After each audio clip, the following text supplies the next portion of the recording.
Well, hi there. Thanks for showing up for your learning.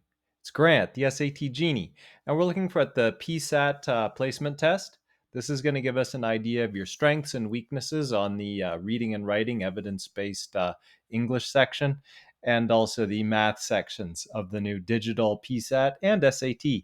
So there's a variety of different questions on every type of, on each one of these sections, and I've chosen a selection of a few easier and then challenging questions, mostly from the PSAT, but there are some SAT questions inside this test. This video will down below contain all of the solutions to all of the problems.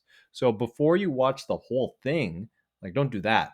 Go ahead and do the test yourself. Try them out and then watch the solutions for any questions that you struggled with or any questions that you want some extra insight on. I will be sharing multiple ways to solve certain problems, but I will not in this video be going into the practice strategies that you want to use to improve on the different areas where you might find some weaknesses. That will save for classes and will save for the process between now and your SAT exam or your PSAT exam. I hope there's lots of time between the time you're doing this test now and the exam. You've got a couple months or even as many as 9 months or a year to get ready for the SAT. Even 3 months is a lot to develop some great content knowledge and build some test taking strategies. All right, so now let's get ready to go through this practice test experience. There are 35 questions, 21 reading questions, and 14 math questions. And in order to get ready for that, you're going to want to have some scratch paper, a calculator, and you're also going to want to have a timer so you can time yourself on the two sections. That'll give us an idea of your speed on the different sections, which is just, again, giving us an idea of your strengths and weaknesses on the reading and writing or the math side. Now, to get ready to take this test, it's a great opportunity to practice some mindfulness strategies to set us into the right mindset so that we can really get a clear picture of where you are with these skills. So I'm going to guide you through minute mindfulness. This is a practice that my students will do during their SAT prep and even during the SAT exam to get into the best possible headspace. So you can do this with eyes closed or open. I would encourage you to close your eyes and follow along. First, take a deep breath and just feel your body. And then exhale and feel your body relax and the tension go out. Next, inhale and observe your mind. See the thoughts going by, see whatever you're thinking about, and feel your mind relax as you exhale. And on the third and final breath, you're going to inhale, visualizing your SAT success, imagining how good it's going to feel to get that target score, and just paint that picture as clearly as possible in your mind so that you can bring back some of those awesome feelings and use them during your SAT prep. We want to make those awesome feelings a habit because if you're having fun, you're learning more and you're getting more value out of your preparation. You're also feeling good on the test, not feeling anxious, not feeling like the world is trying to trick you. Okay, you want to take those happy, positive feelings into the test with you, and we practice it every day when we are practicing for the SAT. All right, so now I'm going to move on to the section where I cover all the questions and discuss them for you. You'll understand why certain answers are correct and how to eliminate certain other answers. But again, I won't have time to go into preparation strategies for you. That will save for one-on-one and individual classes and even the group classes that we do as part of the SAT Sweet Spot program. Okay, with these types of questions, my suggestion is first locate the type of question that we're going to be looking at. So we notice that this is a vocabulary question. The next thing you want to do as part of your test taking strategy is avoid reading the answers first. Okay? First, go back and read the passage as clearly as possible, and then make a guess when you get to the blank. Guess yourself before you read the possible answers, and that will keep you from being distracted by a potential answer that's actually no good. Okay, and it will keep you from getting into some of the trap answers that they put in there. Okay, so in the 1960s, Sam Gilliam, a black painter from the southern United States, became the first artist to drape painted canvases into flowing shapes. He later explored a different style, quilt like paintings. This could be producing, creating, some sort of verb that would be associated with the generation of new art forms, or new works of art, I should say, inspired by the patchwork quilting tradition of Black communities in the South. So if I have a guess like this, how easy is it to go down here and say, well, he doesn't predict quilt like paintings? We can eliminate that. He doesn't refuse quilt like paintings or hide them. There was no mention of anything strange like that in the text. He's clearly creating these quilt like paintings. So this would be my strategy to answer one of these questions. Right, let's keep going. So in question number 2, we have, again, we want to use this strategy where we come down here, we recognize what's going to be asked of us. That's my first thing that I'm going to do. Before I look at any answers, I don't do that right away. I then go back and read. Once I know what type of question I'm going to have, I'm going to go back and read.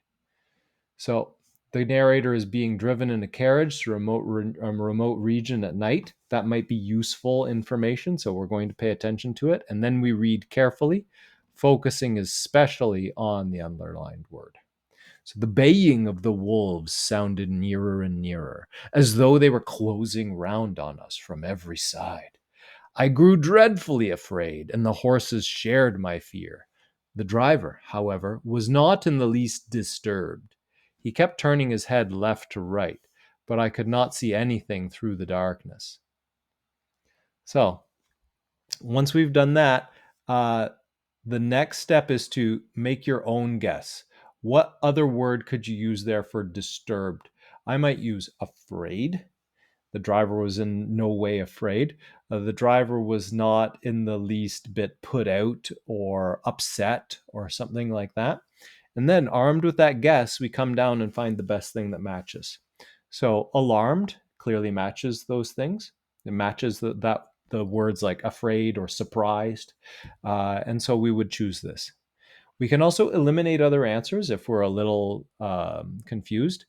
Disturbed could sometimes mean disorganized, but it has no bearing on the passage here. Offended, there's no mention of any character taking offense or being having their feelings hurt, so this one doesn't work. We can eliminate these. And interrupted, the driver was not interrupted. Interrupted can mean disturbed, but this is a trap answer. These are all trap answers, and we want to avoid these by answering the question ourselves first and then looking at the answers. It's a very fast process to decide yourself. Disturbed, what else would I use there? And then you'd say scared, or you would say surprised. And then you go down, you find alarmed, and that one matches that sense of the word. All right. Number 3. So, with this type of question, again, we're going to come down. We're going to locate what type of question we're looking at. It's a vocabulary question where we can change the underlined word.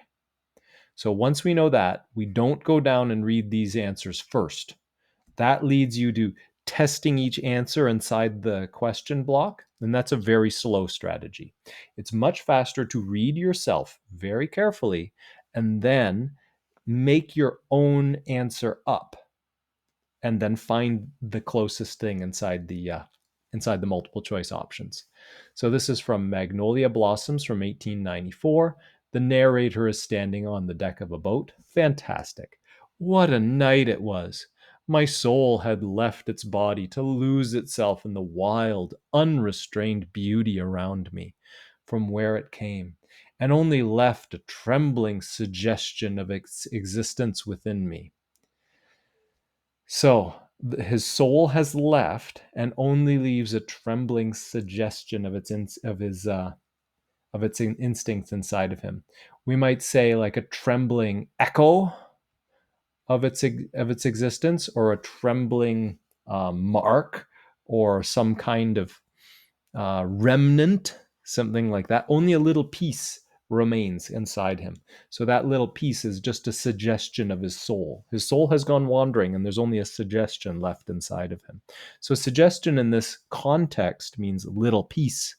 And armed with that, we come down and find trace, a little trace, a trace of something like a footprint or a button left on the carpet after someone leaves in a rush and a button flies off their coat. There was only a single trace of his soul left. So when we said a little piece, a piece is close to a trace here. So we find the answer very quickly, and we're not distracted by these trap answers. So don't get distracted by those. These could all be eliminated by checking the context, but that would be a slower process. So my recommendation is definitely be reading in here, choose your own meaning for what that word could be, or choose your own synonym, and then find the closest thing in the answers. This will be very fast. And it also allows you to start trusting your instincts. Your instincts are something that we're really building with that daily reading practice. And that's a foundation for answering these types of questions very quickly.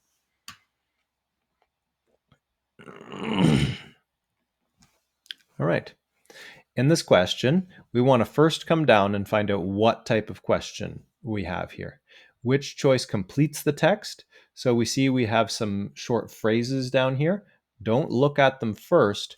Complete the sentence yourself by carefully reading. So we have bicycle sharing systems allow users to rent a bicycle at one location within the city and return it to any other designated location in the city, which can cause serious problems of bicycle supply and user demand within the city's system.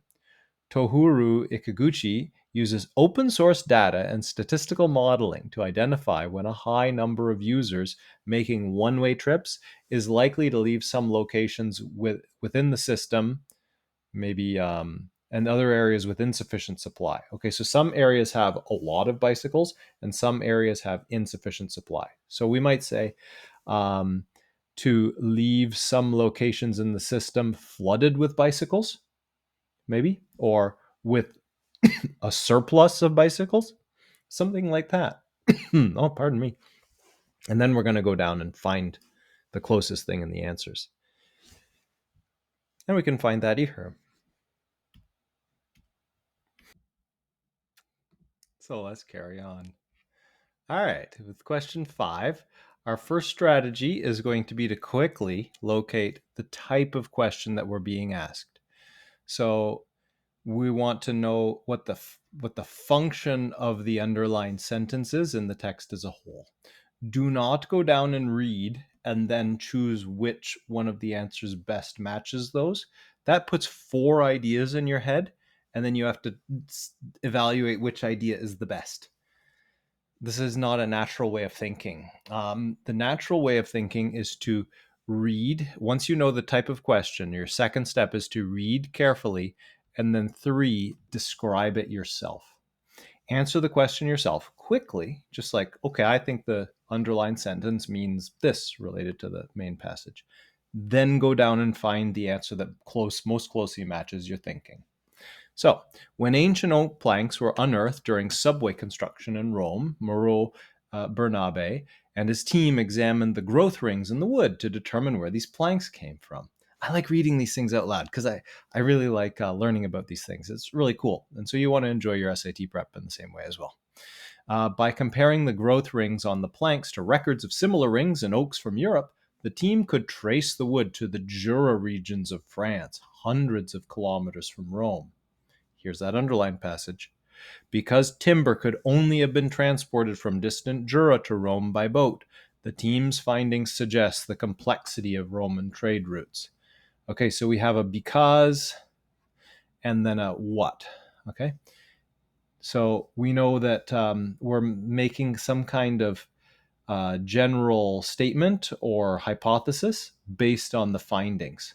Okay, so we know that all these findings show the complexity.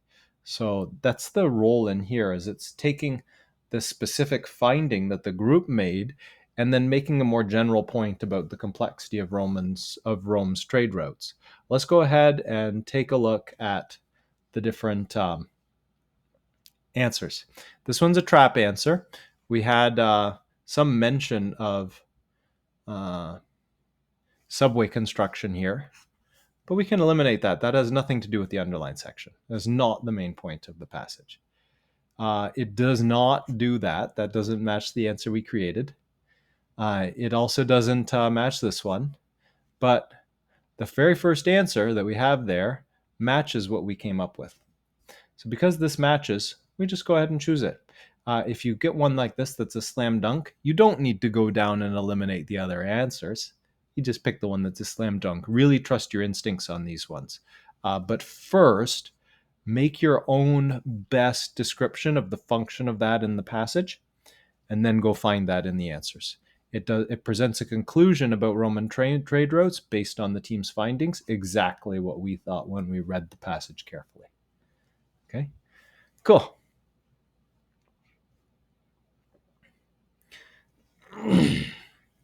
For question number 6, we'll want to first locate the type of question. So we have it just here above the answers. We want the main purpose of the text here. Do not go down and read the answers first. Read the text yourself carefully, and then choose what you think the best one is. This is a very good example of there being trap answers, and you want to use your own informed opinion to choose the best answer rather than picking what looks to you to be the best answer. So, Anne reveled in the world of color around her. This is from the 1908 novel Anne of Green Gables.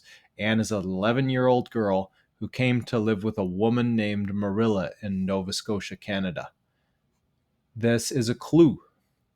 This is not from the original text. So this is actually the College Board has placed this text around the question to guide you to the correct answer. Or sometimes they will do this to make their correct answer more correct. Because this one, I think there is some ambiguity in the answers. There's a couple that you could choose. But here they're emphasizing Anne is an 11-year-old girl, and she goes to live with another girl named Marilla in Nova Scotia. So, just notice, okay? You want to notice these things as part of your pre-reading for these passages. Let's go. Anne reveled in the world of color around her. "Oh, Marilla," she exclaimed one Saturday morning, coming dancing in with her arms full of gorgeous boughs. "I'm so glad I live in a world where there are Octobers. It would be terrible if we just skipped from September to November, wouldn't it? Look at these maple branches. Don't they just give you a thrill? Several thrills? I'm going to decorate my room with them." "Messy things," says Marilla, whose aesthetic sense was not noticeably developed. "You clutter up your room entirely too much with out-of-doors stuff, Anne. Bedrooms were made to sleep in." What's the main purpose? So we decide first, okay? We want to, after reading that, decide for ourselves. Now you might say this one shows that Anne really loves Octobers. That really comes through in this passage. Anne really wants to decorate her room, and Marilla doesn't want her to decorate our room. But remember up here, we were really emphasizing here, Anne went to live with Marilla, right? These two are being contrasted in here. You have a real strong contrast between Anne being so vivacious, full of life, and Marilla being a bit of a grump and not approving of Anne wanting to decorate her room. So once we take that in, Anne did not newly develop an appreciation of nature. Does this describe an argument that Anne and Marilla often have? I can't imagine so. Okay. This doesn't seem. There's no suggestion that this has ever been repeated. I think we can very clearly emphasize this. To emphasize Marilla's disapproval of how Anne has decorated her room. It's tempting, isn't it? But no. We get to see that Anne and Marilla have very different personalities. Now let's say why this one? Why definitely not? Anne plans to decorate her room. She hasn't already decorated her room. And Marilla has not Sorry, and Anne says, yeah, she says, I'm going to decorate my room with them. Yeah. So our main thing here is that we are learning that Anne and Marilla have very different personalities. They are being contrasted. So this is how I would use both eliminating some answers and also deciding myself before I come down and look. Okay. And when we really look at that passage, we really get a strong sense that these two characters are very different. So that's something that we inform through that daily reading and lots of discussion around literature and the things that we read daily in class. So this is our strategy for that question. All right, question number 7. Okay, first step is go ahead and locate what type of question are we being asked. So we want the function of the underlined question in the text as a whole. Okay, so now do not go down and read the answers. Go read carefully yourself and then describe it for yourself. They have put the underlined text right at the start. How lifelike are they? Many computer animators prioritize this question as they strive to create ever more realistic environments and lighting. Generally, while characters in computer animated films appear highly exaggerated, environments and lighting are carefully engineered to mimic reality. But some animators, such as Pixar's Sanjay Patel, are focused on a different question. Rather than asking first whether the environments and lighting they're creating are convincingly lifelike, Patel and others are asking whether these elements reflect their film's unique stories. Okay, interesting. All right, so there's a but here that divides the paragraph into what Sanjay Patel and other animators are up to and what many computer animators prioritize. Okay.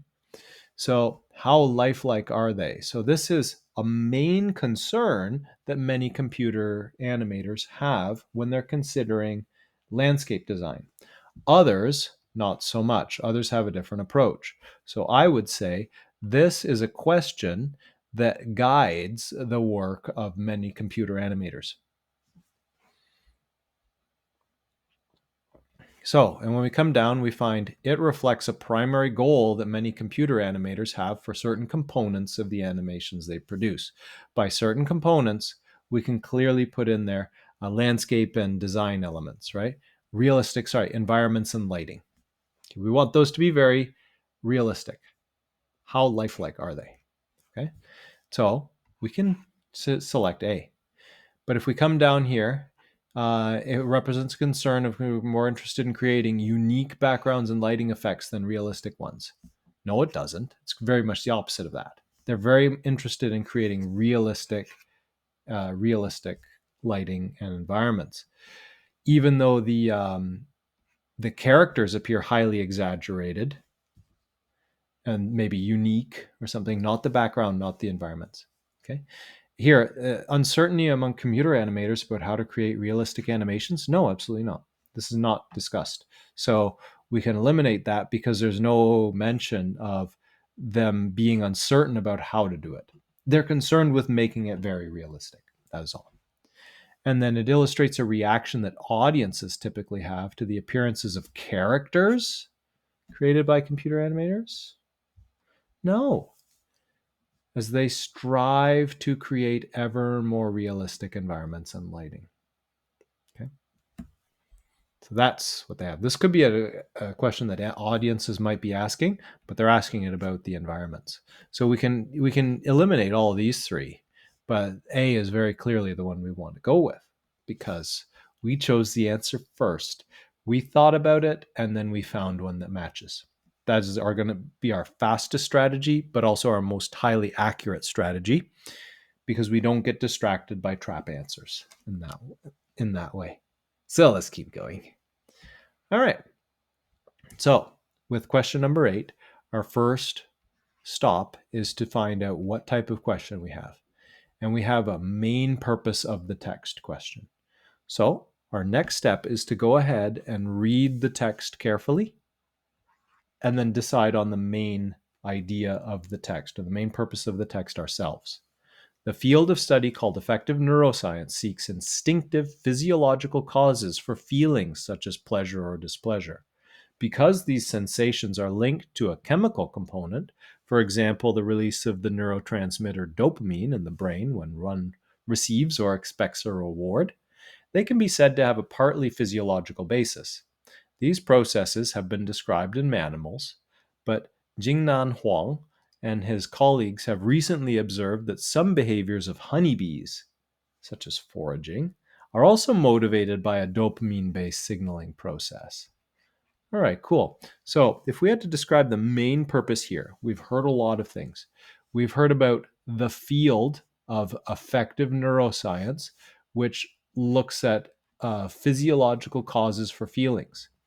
And we know that they're connected to dopamine and other chemicals in the brain, and that they have these feelings have a physiological basis, meaning that they're based in our meat, they're based in our bodies. And they've been described in mammals, but Jingnan Huang and his colleagues are now working on honeybees. So the main purpose of this text seems to be that a field that has traditionally been focused on mammals is now the frontiers of that field are growing, and they're now looking at honeybees. It's pretty cool, all right? And some of the things that I love about the SAT is you get to read interesting material like this and know what's happening in this world of science. Maybe something in here you're like, wow, I'd love to study honeybees too. That sounds really fun. And there's a way to do that and to be contributing to this dialogue of like not only how we understand mammalian thought and like its physiological basis, but also like now understanding the way honeybees get their feels. Like that's super cool.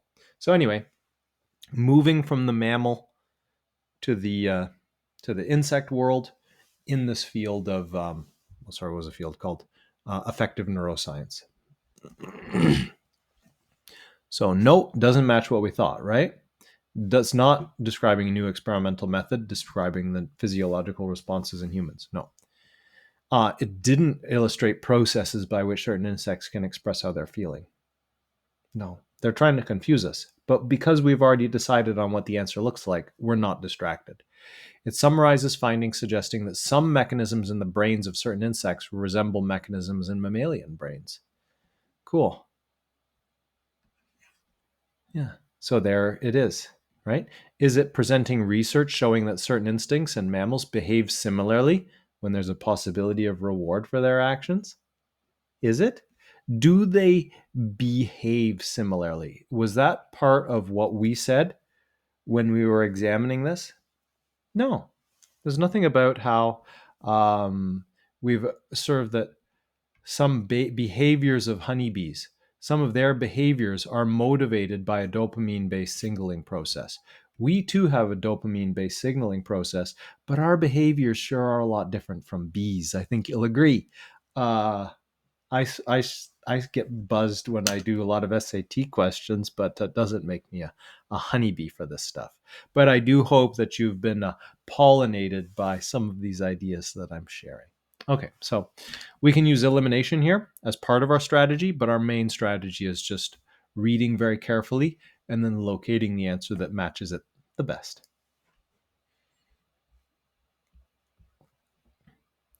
Question number 9. Our first step with this question is to locate the type of question that we're being asked. And we are going to be interested in the moon with the eccentric orbit. Okay, so we're going to read this passage paying special attention for the moon with the eccentric orbit. We want to understand it as well as possible. Do not read the questions first. Then you will have 4 ideas that you have to read this whole paragraph holding on to 4 ideas in your mind. No. Read the paragraph, get 1 idea, go find that 1 idea in the answers. So this is what it will look like. In 2019, 20 previously unknown moons were confirmed to be orbiting Saturn. I only learned that recently, and now it's also showing up on the SAT. So I think that's super cool. 3 of the moons have prograde orbits, orbiting in the direction the planet spins. Okay, I might draw a little diagram for myself. Here's my planet. It's spinning this way. And here's my moon with a prograde orbit. It's orbiting that way. Okay. And the other 17 have retrograde orbits orbiting in the opposite direction of a planet's spin. Oh, maybe if I brought multiple pens, I might do a different moon with a retrograde orbit. That's retrograde. Maybe I do that. Maybe I draw a little diagram and doodle it up. You've got paper, doodle. Okay, so we got prograde and retrograde. Okay. And all but one of the 20 moons are thought to be remnants of bodies that orbited Saturn. No, that's not the, yeah, that's the blue one I use. That orbited Saturn until they broke apart in collisions. Although the one exceptional moon, oh, here it is, the one exceptional moon orbits in the same direction as the planet's spin. Oh, wait, the same direction as the planet's spin. Oh, that's a prograde orbit. So my doodle helps me. Okay. As the planet spin, its orbit is highly eccentric compared to the rest, which may suggest that it has a different origin than the other 19 moons. Cool. All right. So I've read very carefully, and I even did doodles to support my reading. Very quick doodles. I doodle faster than I talk, so I can definitely do this during the SAT test. So it doesn't have a retrograde orbit, but it likely has the same origin.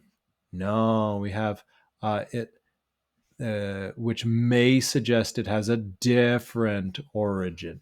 So we weren't looking for same origin, we were looking for different origin. Oh, sorry. Yeah, these are the things I got. It may have a different origin and it has a prograde orbit. So those are the two things I'm looking for with which choice best describes the moon. That's what I learned as I read, because I read carefully.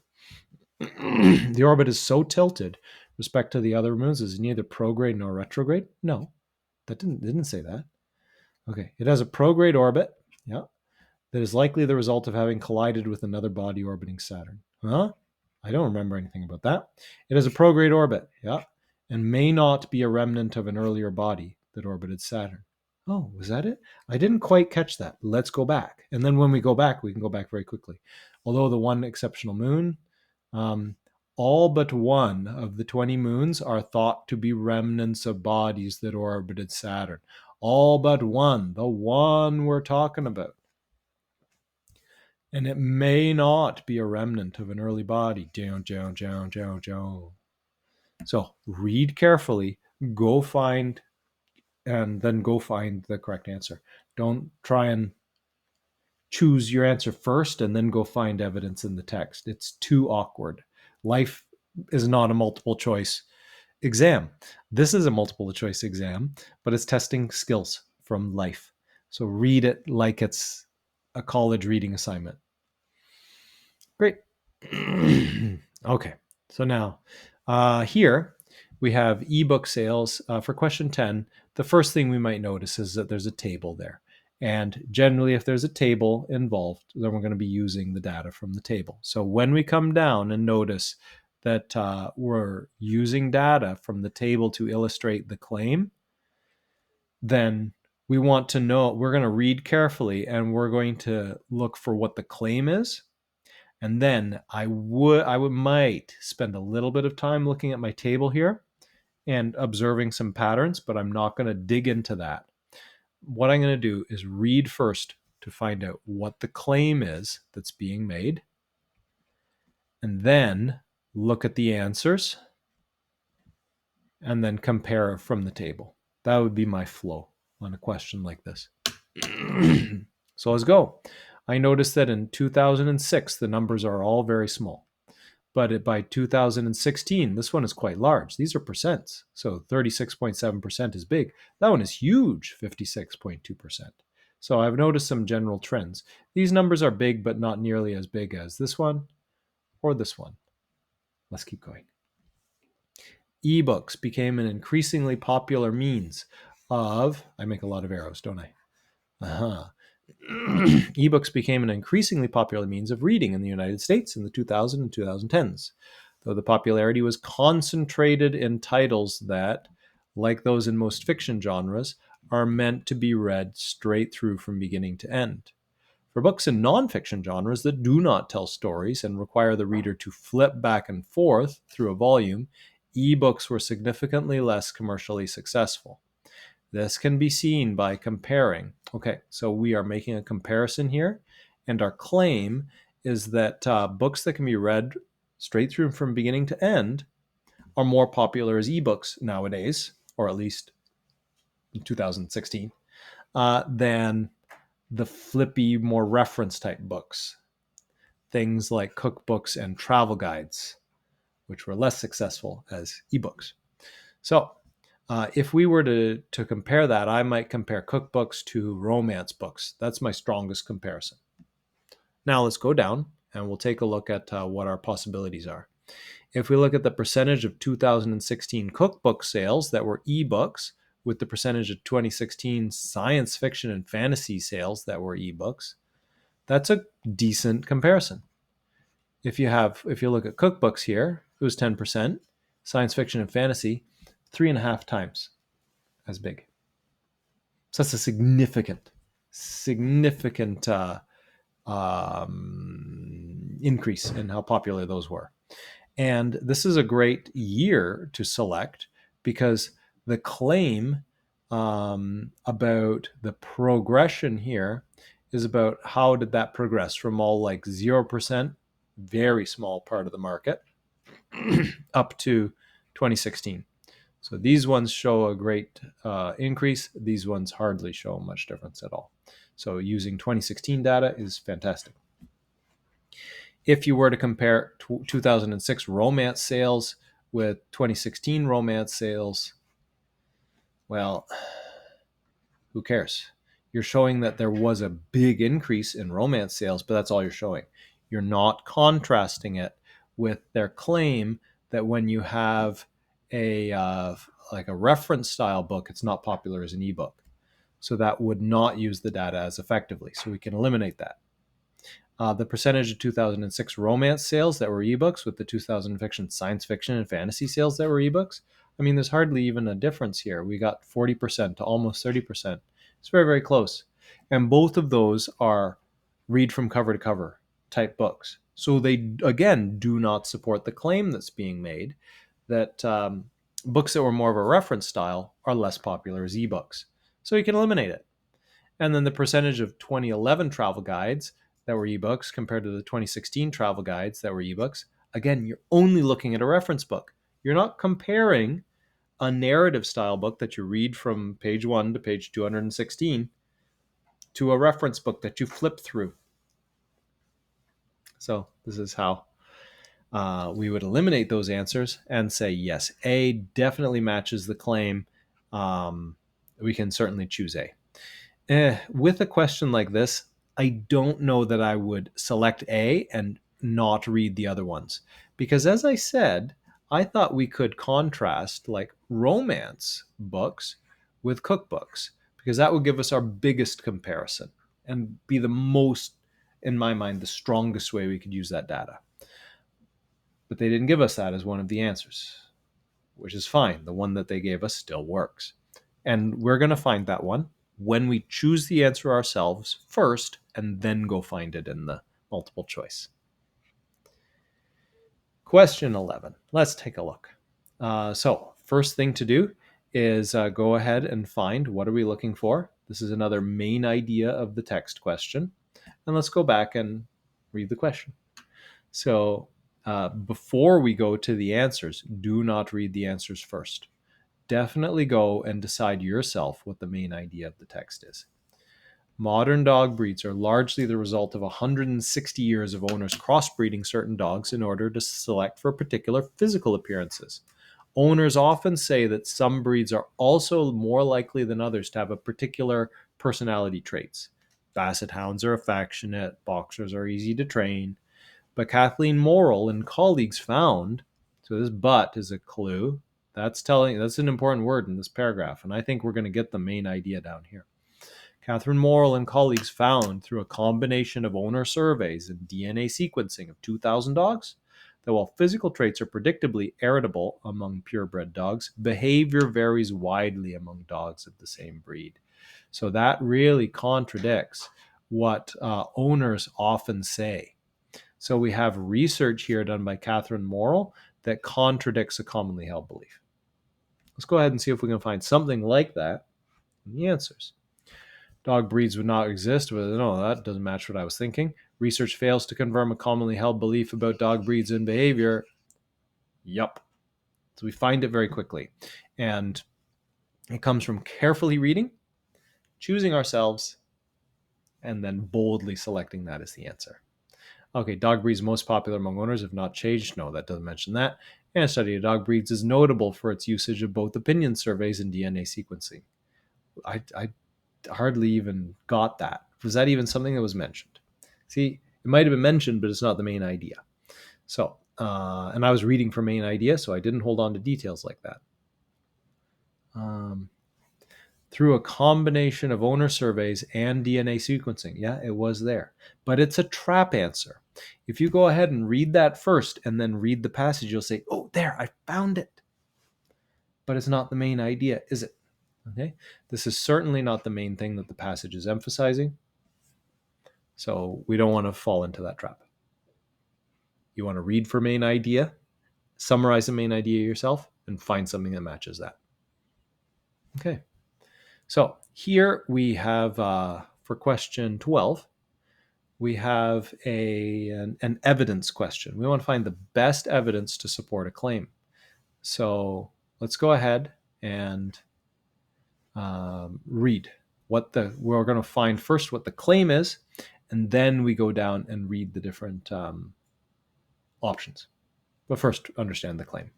And this is one where we're not going to be able to put the answer in there ourselves. We are going to need to read the answers here. So we first understand what question type it is, then we read carefully and find the claim. That's the main thing we're finding. And then go down and find the correct answer.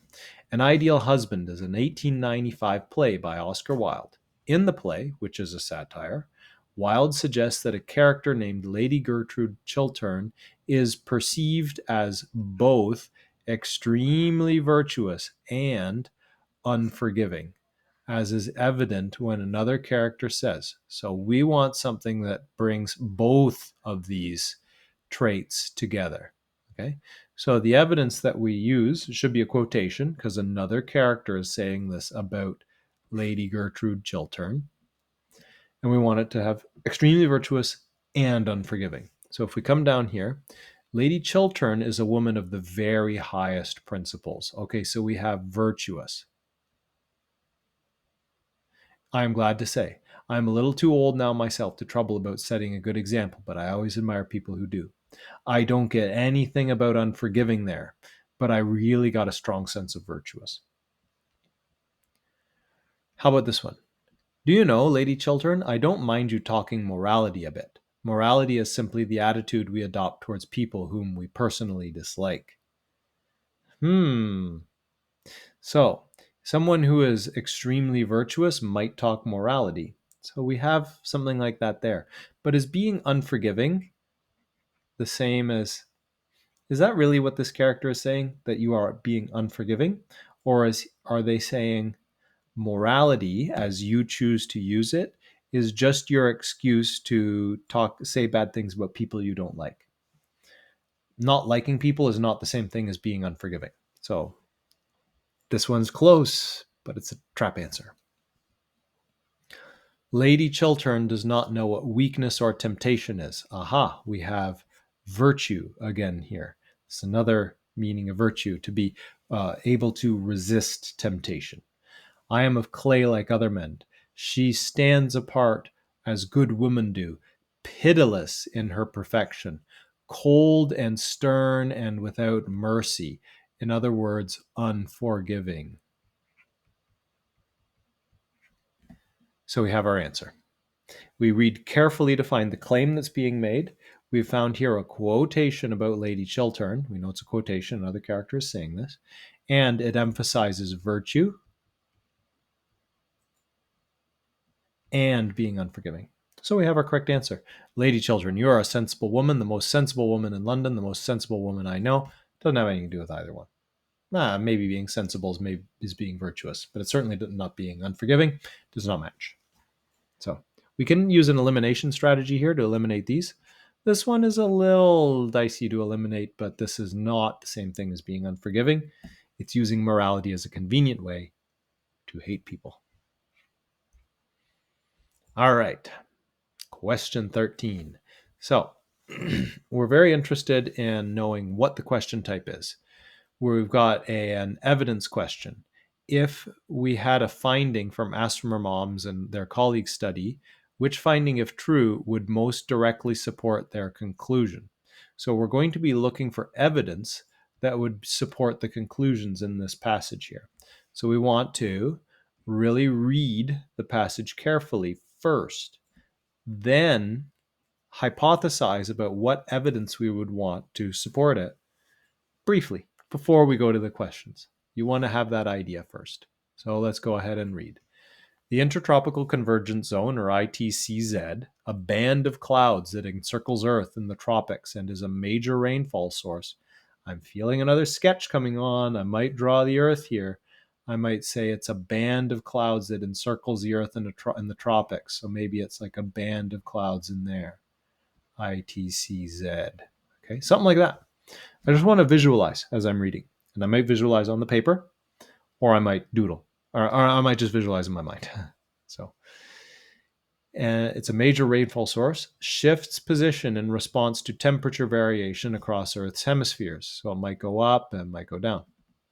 Okay, data from the Hugapo cave in Peru suggests the ITCZ shifted south during the Little Ice Age. Okay, so maybe it went down in 1300 to 1850. Okay, during this time. But a shift as far into South America as Hugapo should have led to dry conditions in Central America, which is inconsistent with climate models. Okay, so if we went down all the way to South America, it should have left this area up here dry. All right, cool. We haven't gotten to the claim yet, though, have we? We're just building our understanding. To resolve this issue, geologist Yemain Asmararam and colleagues collected data from Yokbalum Cave in Central America and compared them with the Hugapo data. They concluded that during the Little Ice Age, the ITCZ may have expanded northward and southward rather than simply shifted. Okay, so they're saying that at the same time as it went northward to cover Central America, it also shifted southward to cover Hugapo. And we're wondering what data we could use to support that claim. I would say we want high rainfall up here and high rainfall down there to show that the band actually grew rather than simply shifted. If I wasn't visualizing this the whole time, I gotta tell you, I'd be lost and I wouldn't know what was being talked about. But I made a doodle. I visualized it on my mental whiteboard, and that makes the question much more of a cinch. Okay. I also recalled that, and is a major rainfall source. I was also remembering that detail about the ITCZ while I was reading. Now, I just got to pause here because we're looking at, how do you find the correct answer on the SAT, but this is also how you read in an interested way and become a successful college student. So that's one of the things I love about this test is that it's teaching you excellent habits and evaluating you for those excellent habits. So let's go ahead and take what we got and see if we can find the right answer. Okay, neither Yokbalum data nor the Hugapo data show significant local variations in temperature during the Little Ice Age. Huh? I don't see how that would help. It's a band of clouds. No, doesn't really make sense. Both the Yokbalum data and the Hugapo data show increased temperature and prolonged dry conditions throughout the Little Ice Age. No, that wouldn't dry conditions contradict what we were looking for, because we are thinking that this guy here, the intertropical convergence zone, spread and grew larger during the Ice Age, so that those would have increased rainfall, not be drier.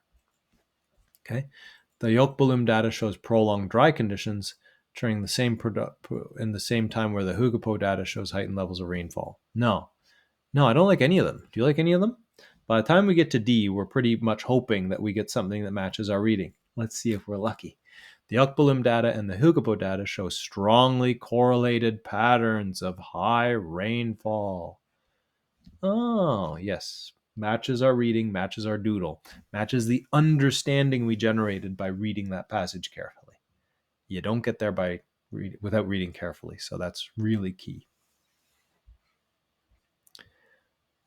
So, in question 14, our first strategy is to locate what type of question we're looking at, and it's a convention of standard English question.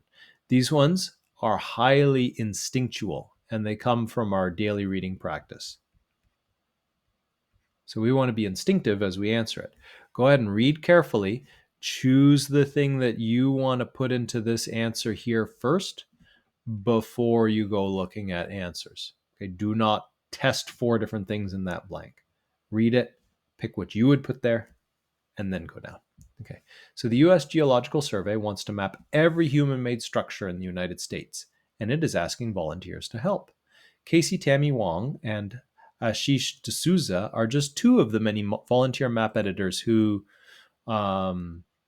contributed to the project since it began in 2012. I mean, what else could we use there? Who participated? No, not you don't participate. 2 things that donated to the project, but that doesn't really match. A volunteer. A volunteer contributes time; they don't donate money. Who have contributed? They are just 2 who have contributed to the project since it began. And this is the one that jumps out at me as feeling correct. I can only establish reasons for why it's correct when I slow down and use my grammar brain. But you don't need to do that during the test. If it feels right, it's probably right. So you can test the others. They are just 2 of the many map editors who contribute to the project since it began. No, it has to match this tense. It began in the past. This has been happening since it's been happening. So we would use the present perfect. Have contributed. Means something started in the past and continues until now. So Casey Tammy Wong and Ashish D'Souza are examples of people that got on board early and are still active. They have been contributing. So they have contributed. This one doesn't match the tense. This one doesn't match the tense. And this one doesn't match the tense. It has to be present perfect. And so that's how I would answer this one with my instincts. And then grammar brain later if I really want to, if I'm not sure, I want to confirm that answer.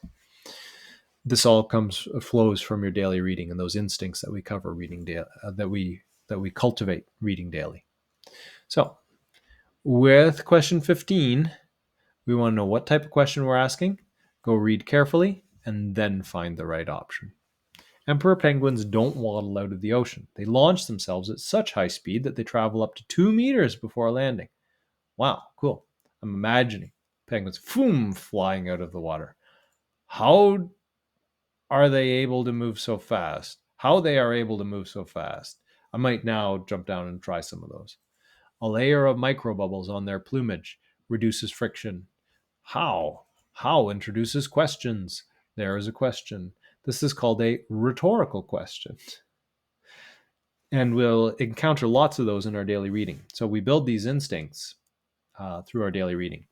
So because how introduces questions, this one is a question and it fits, it is correct. How are they able to move so fast? We might find ourselves asking. That's how we would do it. How they are able to move so fast. This is just a little bit too excited. It's a little weird. I don't really have a way of telling you why that's wrong, besides to say it's a little weird. Okay. How are they able to move so fast? We can't do a rhetorical question without a question mark. That's why that's wrong. How they are able to move so fast? No, this one's bad. Like this one I'm saying is okay, but weird. This one is just like, it really needs an exclamation mark for it to be at all passable, but it's still weird. How are they able to move so fast? Oh, they have a layer of microbubbles on their plumage. I ask a question and then I answer it. It's called a rhetorical question, and it's a common feature of a lot of writing. We'll find it in our daily reading. All right, question 16. So, first strategy is to go and find what's the question type. Which choice completes the text so that it conforms to the convention of standard English? So we're looking at and I might briefly look down here and I see, oh, it's a punctuation question. And I've got the words eerie and the. Let's go ahead and see how we would put the words eerie and the in there. Do not look at the answers with a lot of detail and then try and fit one in. Do it yourself with the words Erie and the. We can see those in the question answers. Before the Erie Canal was completed in 1825, transporting goods by wagon between New York City and the Midwest took up to 45 days and cost $100 per ton. By linking the Hudson River to Lake Erie, the canal reduced transport time to 9 days and cut costs to $6 per ton. So I would do it this way. By linking the Hudson River to Lake Erie, the canal, that's how I would do it. So do it yourself. Then go find it. There it is. That's all. That's all you need to do. These are very fast questions because we use our instincts, and it comes from the daily reading, but also grammar lessons that we'll do in class and talk about. So definitely you want to be cultivating those instincts. The rest are just so garbage. If you're being fooled by some, then you might want, like, let's say you chose this one. Okay, I know I said I wasn't going to be talking about how to practice if you're making these mistakes, but suppose you saw that one because you saw semicolon and thought the SAT loves semicolons, let's say. Then you're going to go ahead and Google semicolon use and do some learning about that. Or you're going to ask me in class, or you're going to talk to your classmates and develop that. You're going to go looking for this in your daily reading. And I'll show you some strategies how to find it in your daily reading and connect it to those practices. That all comes out through classes. All right. Question 17. We're getting closer to the math section. I'm so excited. All right. Question 17. Mathematician. Sorry. First thing is we're going to find what type of question. We see it's another convention of standard English question. And very quickly, we notice it has to do with its wings, and we want to punctuate it correctly. You have my permission here to skip straight to that sentence because that sentence should have everything we need for this type of question. But if you're like me, you will have lots of time on the SAT to do all the reading, which may contain details that help you, but it will certainly be more interesting than just answering questions. So let's do that together. Mathematician and meteorologist Edward Lorenz used the metaphor of the butterfly effect. If this is new and you haven't heard about it, it shows up in the movie Jurassic Park or the book. And you can go ahead and research it. It's really cool. So you're going to learn about stuff on the SAT that can open up stuff in your daily reading. To explain how seemingly minor events can have major impacts on future weather. According to Lorenz's metaphor, the wind from a butterfly flapping its wings in Brazil might eventually grow into a storm elsewhere across the globe. How would you put in its wings here? If you would do it this way, then you're correct. So do it your own way and then go find it. Its is the possessive form for its thing, like the thing that it owns. So we use its, possessive. It apostrophe s is it is. From a butterfly flapping it is wings does not fit. So we can't have an apostrophe there. Okay. If you're putting an apostrophe after wings, that means the wings own something. So like its wings colors. When I looked at its wings colors, I realized how beautiful the butterfly was. Then colors, this noun, belongs to wings. We have nothing like that happening in the sentence, so we have no need of an apostrophe, even though this is possessive. The possessive one doesn't have an apostrophe. So there it is there. Its wings. And the rest are incorrect for reasons I've discussed. None of them are using the apostrophe correctly. Carrying on. 18. So our first strategy is locate the question type. It's, again, a conventions of standard English question. I notice we have temperature and adding, these two ideas. And we want to put those together inside this blank. So now we go ahead and read carefully. Notice I do get something in these questions when it's the standard English question from the question options, but I don't look at them too carefully, and I'm certainly not testing all four in the blank and choosing the one I think is the most correct. There will be one that's immediately obvious, and we choose it ourselves. We create it ourselves first and then go find it. So let's look.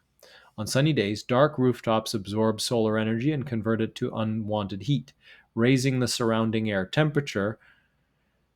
By adding a light-colored covering to an existing dark roof, either by attaching prefabricated reflective sheets or spraying on a paint-like coating, helps combat this effect.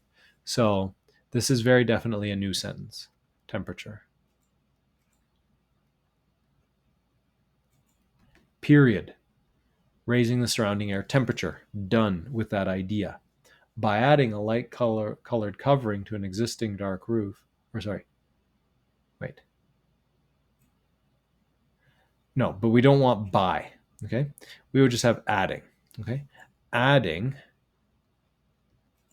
and the reason we don't, so here, this one is incorrect, and this one is incorrect. We can eliminate those. Those ones are easier to eliminate because none of these start a new sentence or a new phrase there. The semicolon is tempting, but it's incorrect. And the reason this one is incorrect, and we have this one, first of all, this is the simplest choice, and actually simpler choices are generally better on the SAT. They love it when you can reduce redundancy. They love it when you can punctuate things in an elegant and straightforward manner rather than an unnecessarily sophisticated one. However, this one is incorrect. It's not just because a semicolon is more sophisticated. It's because of this by here. And by doesn't match, helps combat this effect. By adding a light-colored covering to an existing dark roof helps combat this effect. No. Adding it helps combat that effect, not by adding it. If this was we combat that effect or one can combat that effect, we could strong arm the by in there, but it doesn't work. This one doesn't work. And really, you're not going to have enough time to do a deep analysis of why we can eliminate that one and select that one. This one still wants to pop out by instinct. It wants to be, oh, I need to start a new phrase. This does that simply. Adding a light-colored covering to an existing dark roof, either by attaching prefabricated reflective sheets or spraying on a paint-like coating, helps combat this effect. One other strategy here, when you're testing your answer, is to notice that you have an extra phrase that's been added in between those commas. And when you have that double comma before, comma after, with extra information in between, you can remove that phrase, read the phrase without that extra information, and see the grammar more clearly. Adding a light-colored covering to an existing dark roof helps combat this effect. Cool. Works. Feels right. Okay? If we use this one, by adding a light-colored covering to an existing dark roof helps combat this effect. You're like, what? Doesn't fit. It doesn't fit. It's wrong. So, see. Carrying on. Question 19. So what type of question do we have? We are looking for a logical transition between this phrase and the next phrase. We don't need to go down and read. Just decide what transition you would use after reading carefully, and then go find the one that matches most closely. With a room-sized installation, the interstitium, Iranian-American artist Layla Moran succeeded in creating a space that felt, as intended, both familiar and distant. Something, with a video screen placed at the far end of the coal slag-encrusted room, her installation was reminiscent of a typical movie theater, albeit one found in a subterranean coal mine. I might say, indeed, here. Or, for example, with a video screen placed at the far end or something. But I might not say, for example, because there'll be like, for example, one example out of many. No, this is a room-sized installation. So I might say something like, indeed. Look, we have this thing, indeed. Or let's go ahead and see. Oh, indeed is one of them. All right, so there it is. Just fill it yourself with your own instincts, as though like, oh, I need an adverb there to introduce this next idea. And then if you have extra time, you can certainly go play the eliminate answers game.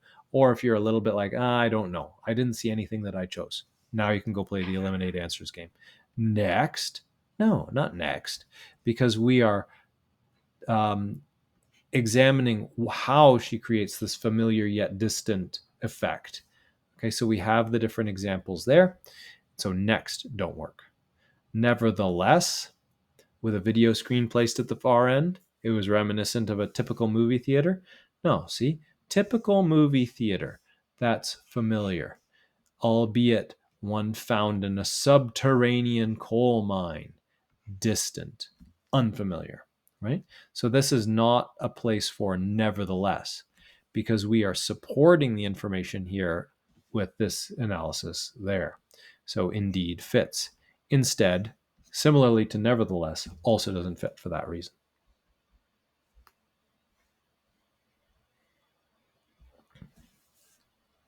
For question number 20. All right, we have the question type up here. When researching the topic, the student has taken the following notes. I would go down here and find out what we want to do with the notes first. And this is where we're going to really score our points on these types of questions, is we want the overview of the Matsutake commodity chain. So we're going to be looking here inside there for the overview of the Matsutake commodity chain. However, these questions are a little different. Normally, I say don't look at the answers first. With these ones, actually, I give you permission to. These ones, it can be much more efficient to just say, which one of the options down here most effectively does that? I'm not going to read this stuff. This is actually a good spot to use that strategy. So let's go. We'll go ahead down here. We want an overview of the Matsutake commodity chain. The contemporary Matsutake commodity chain has its origins in then when the scarcity of Matsutake first became clear. Okay, so this one talks about the origins. It does not give us an overview of the commodity chain. It's only talking about origins. How about this one? Commodity chain include the linked production and purchase of commodities, such as the Matsutake mushroom on the world market. Again, no, because this doesn't overview the Matsutake mushroom commodity chain. It's using it as an example of commodity chains. It's not providing an overview. Decades after the Matsutake import of Matsutake began, a commodity chain now links Matsutake pickers in Oregon with wealthy consumers of the costly mushrooms in Japan. This is giving us an overview of the Matsutake commodity chain. It's the only one that's done that so far. Let's see if D can do it better, but I doubt it can. Because why would they put two on there that are both good answers? C is perfect. Wealthy consumers who buy the costly mushrooms in Japan are at one end of the Matsutake commodity chain. Remember, we wanted overview, so we get that there. It's not about one end. It's not about origins. It's not about how commodity chains generally, and this one specifically. It's about, talking about a commodity chain that links pickers with consumers. That goes from pickers all the way to consumers. And there's a commodity chain that links them. Overview. So we get it there. And with these, occasionally, you will want to go back up here and think, how would I do it? But this one's actually, these types of ones are the very rare exception where looking at the question answers is your better strategy. So that's what you're going to practice while you're practicing these types of questions. Question 21 is similar to question 20. Again, we have a research question. We have a number of different ideas here that we can skip past on the way to what we want to do with this information. The student wants to make and support a generalization about honeybees. Which choice most effectively uses these ideas? So we go to the answers first for these types of questions. Okay, so let's see. Cities tend to have a wider range of flowering vegetation than do rural areas. We didn't mention honeybees, so that can't be it. We're not making a generalization of honeybees over there. In urban areas, 60% of honeybees on average will survive a harsh winter, where on rural areas, only 40% will. This is a generalization about honeybees, but we're not particularly inspired by it. We might keep looking. The strength of honeybees' immune systems depends on what the bees eat, and a varied diet is more available to bees in an urban area than to those in a rural area. That sounds a little better, right? We are making and supporting a generalization about honeybees here. We make a generalization that their immune systems depend on what they eat.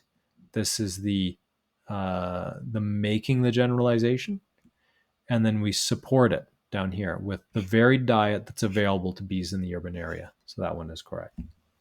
D, honeybees are more likely to thrive in cities than in rural areas because of the variable diet available in urban areas strengthens the bees' immune systems. Wow, isn't that also a good option here?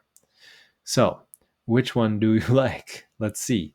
So we want to say make and support a generalization about honeybees. Honeybees are more likely to thrive in cities than in rural areas because the varied diet available in urban areas strengthens the bee's immune system. Well, isn't that interesting? So, what do we do in these types of cases? We want to go and check the answers. Oftentimes, there's really no way around it.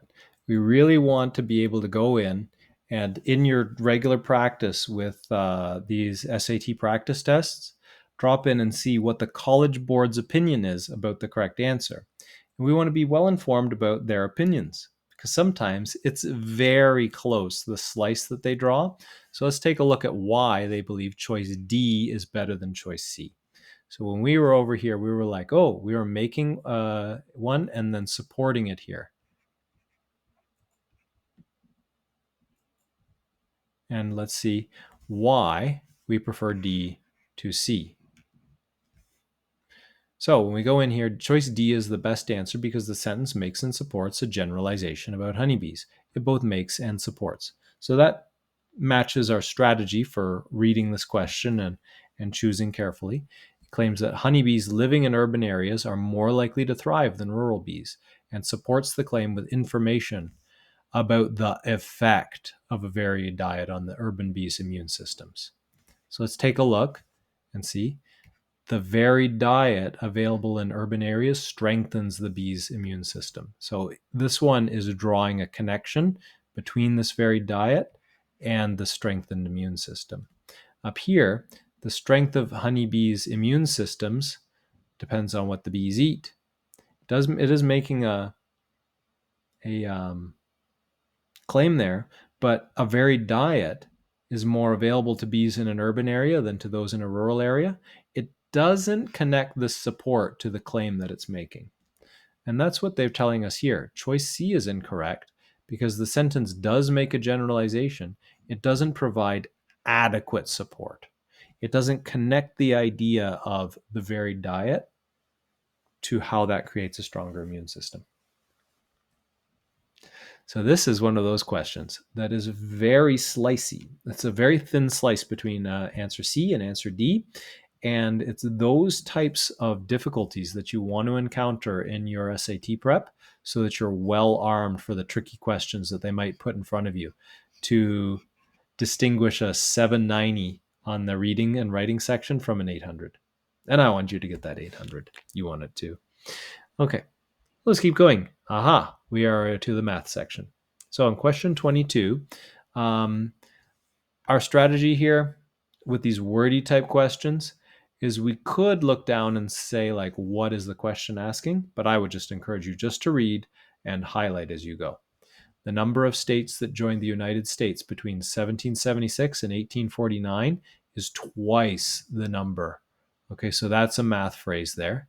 Twice the number of states that joined between 1850 and 1900. So you might do a little doodle here. 1776 to 1849. And then we know that that's like between 1850 and 1900. This is only 1/2 the amount that joined there. Or we might do it this way, 2 times, right? This number is bigger. So, you can write that down and make it clear because it might not be clear to you as you're reading a paragraph. So that's a good strategy to just draw your numbers out and put them into a doodle. If 30 states joined the union between here and here, then I know this is 30 here, right? This is 30 that joined, and X states joined here. So then I'll put in X there, okay? What equation would be true? Okay, and then I want to go down here and find it, okay? And then I might build an equation myself, okay? I know that 30 divided in half would be X. I might make my own equation and then go find it. It doesn't look like that one, does it? But I think I might be able to rearrange my equation there, right? Like if I doubled this number, which is half as big as that, then I would have this equation. So B is correct. Okay? Another way to do it is actually to solve for X and then find the equation that has the correct solution for X. If I know that 30 over 2 equals X, then I can very quickly find that X equals 15. Armed with that awareness of X is equal to 15, draw my 15 carefully. X is equal to 15. Oh, what happened? Oh, weird. Okay, that X is equal to 15. Now I know that I can go ahead and say, well, which equation satisfies that? Certainly not this one. 15 divided by 2 is not 30. That's not right. 15 plus 30 is not 2. That doesn't make any sense. 30 times 15 is not 2. So that doesn't make any sense. I'm only left with B. So B is correct. Aha. Question 23. So if you're struggling on this question, this is not supermarket math that you will be typically doing there. This one is testing your knowledge of exponent laws, and how to learn and memorize your exponent laws is a very important topic for the SAT, but that's like, go learn your exponent laws, and I can teach you in class, and also in the tutorials and Delta Math that we have on exponent laws, you will practice. I can't get into all those details right here. So what we do is we apply our exponent laws. This expression over here, we're going to want to simplify it as much as possible, and then that will help us discover A. One of the tricks that's available here is A is showing up twice, so I could just evaluate the exponent for Y or just evaluate the exponent for X, and the A should be the same. I'm going to do both of them, but as a shortcut, when I'm answering a question like this myself, I only do one of them, and you can too. Then you could use the other one to test your answer if you have extra time. So let's copy it out. X squared y cubed multiplied by raised to the power 1/2 multiplied by x squared y cubed, all raised to the power 1/3. Okay. So let's simplify. One thing that we can do here is, you could say that the bases are the same, so we can add the exponents, but I'm not going to be that fancy. And you also don't need to recopy the question. I do it for your benefit. So on the test, you don't need to do that. In these cases here, with this exponent and this exponent, we are raising powers to powers. So we actually multiply the exponents in these cases. If that's confusing, then you need a lesson on exponent laws. So go back and review that. So we would have x squared multiplied by 1/2. Let me zoom in here like crazy. And then we would have, and then we will have y to the 3 multiplied by 1/2. And that's this bracket resolved. Now let's do this one. That'll be x squared multiplied by 1/3, and then y cubed multiplied by 1/3. Now we do our fraction multiplications. So we have 2 times 1/2, that's x to the 1, y and to the 3 times 1/2, so that's y to the 3/2, multiplying x to the 2/3, that's multiplying 2 times 1/3, and then y to the 1. Now we go ahead and add our exponents together. So let's, because here where we're multiplying powers of the same base, we add exponents. So it can help to know that this is x to the 1, and that's y to the 1. And 1 plus 3 over 2, well, that would be 5 over 2, x to the 5 over 2. So, sorry, that's not right. Okay, so we have x to the 1 multiplying x to the 2/3. So that's x to the 3/3 multiplying x to the 2/3. That's x to the 5/3. And then let's do the y's. Y to the 3/2 times y to the 1. Well, that's 2 halves over there, y to the 1. So that's y to the 5 halves. Okay, this is our fully simplified expression. And if we go up here, we'll see we had a over 3, a over 2 that we were looking for there. So let's see, did we get the same a in both cases? Yeah, a over 3, a over 2. So we got it there. It is 5. And if I lost you here or here, you need to review your exponent laws. If I lost you between here and here, you need to review adding and subtracting, multiplying and dividing fractions. All very important skills for your success on the SAT. That's why this is a nice question, even though it's really not supermarket math. All right, let's take a look at question 24.